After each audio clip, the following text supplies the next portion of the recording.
Hello বন্ধুরা, একটা গুরুত্বপূর্ণ ইনফরমেশন নিয়ে হাজির হয়ে গেছি।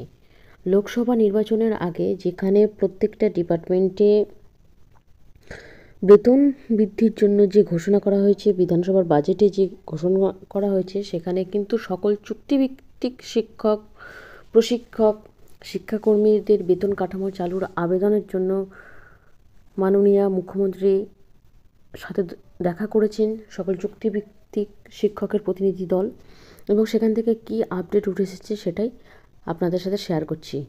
রাজ্যে লক্ষাধিক বঞ্চিত চুক্তিভিত্তিক শিক্ষক, প্রশিক্ষক এবং শিক্ষাকর্মী রয়েছেন যারা ঐক্যবদ্ধ হয়েছেন, এবং তাদের প্রতিনিধি দল কিন্তু মাননীয়ার সাথে দেখা করেছেন।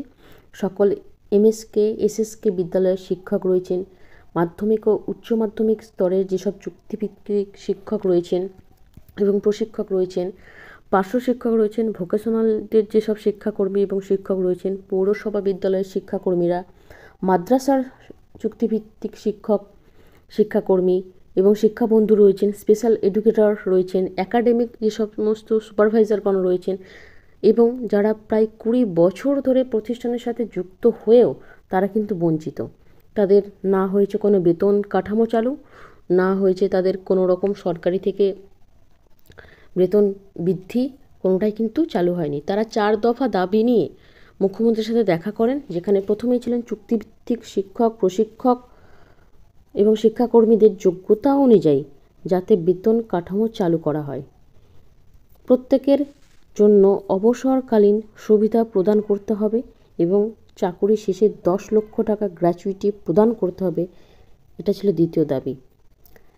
3 নম্বর হচ্ছে চাকুরির সময় থেকে ইপিএফ চালু করতে হবে, আর অবসরকালীন বয়স যেটা 65 বছর করতে হবে, অর্থাৎ স্থায়ীকরণ করতে হবে। অস্থায়ী কর্মচারী থেকে তাদেরকে স্থায়ীকরণের দিকে নিয়ে যেতে হবে।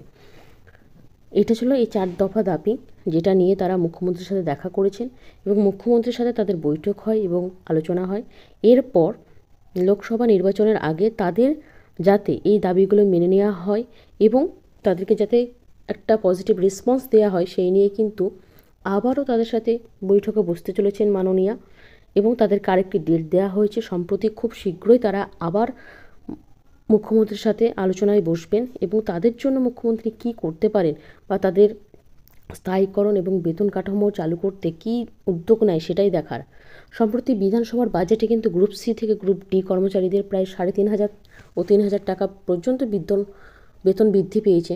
তবু কিন্তু তারা বঞ্চিত রয়ে গেছে, এই শিক্ষাকর্মীরা। শিক্ষক, চুক্তিভিত্তিক শিক্ষক, প্রশিক্ষক ও শিক্ষাকর্মীদের যোগ্যতা অনুযায়ী যাতে বেতন কাঠামো চালু করতে হবে রাজ্য সরকারকে, এবং লোকসভা নির্বাচনের আগেই যাতে তাদের ঝুলিতেও কিছু না কিছু আসে, তাদের এই বেতন কাঠামো চালু করা এবং তাদের যে দাবিগুলো, এগুলো যাতে পূরণ করতে পারেন তারা, সেই জন্য কিন্তু লোকসভা নির্বাচনের আগেই কিন্তু তারা আরেকটি ডেট চেয়ে নিয়েছেন, এবং এরপর সেখানে দীর্ঘায়িত আলোচনা হবে মাননীয়ার সাথে, এবং তাদের জন্য ঠিক কী পজিটিভ রেসপন্স সরকার থেকে উঠে আসে এবং তাদের জন্য সরকার কতটা অগ্রণী ভূমিকা পালন করেন সেটাই দেখার।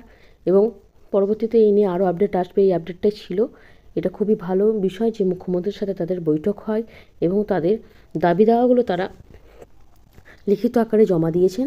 এরপর দেখা যাক পরবর্তী দিনে কী ধরনের আলোচনা উঠে আসে এবং সদর্থক রেসপন্স পাওয়া যায়। সমস্তটাই কিন্তু আমরা আপডেট দিতে থাকবো।